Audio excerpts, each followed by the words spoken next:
Proteksyon sa mga domestic workers sa UAE, pinagtibay. Isinulong ang malinaw na batas sa United Arab Emirates na nagbibigay proteksyon sa mga domestic worker, kabilang ang mga katulong, yaya at tsuper, sa ilalim ng Federal Law No. 10 of 2017. Nakasaad dito ang mga karapatan nila sa bakasyon, pahinga at kondisyon sa trabaho.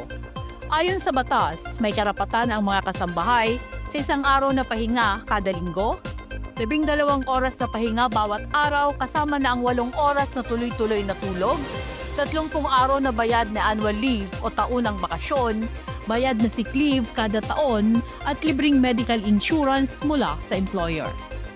Kung papagtrabahuin sa araw ng kanilang lingguhang pahinga, dapat silang bayaran ng karampatang kompensasyon o bigyan ng kapalit na araw ng pahinga.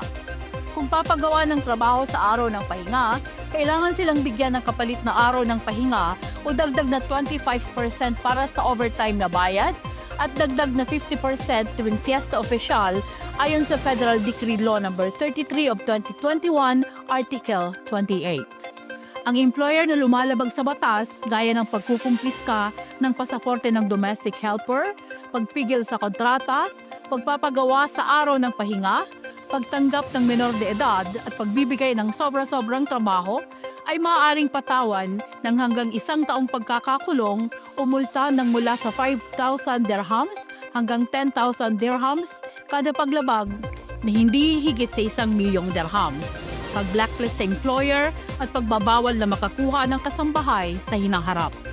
Maaaring magsampa ng reklamo sa MORE o sa kanilang call center 600-59-0000 o pumunta sa Tadbir Centers. Ihanda ang iyong kontrata sa trabaho, kopya ng Emirates ID at visa, resibo ng sahod o bank statement, anumang ebidensya ng pang-aabuso o hindi makatarungang trato. Kung ikaw ay nasa panganib o inaabuso, tumawag sa 999 Police Emergency o sa 800-7283 Human Rights Hotline ng Ministry of Interior.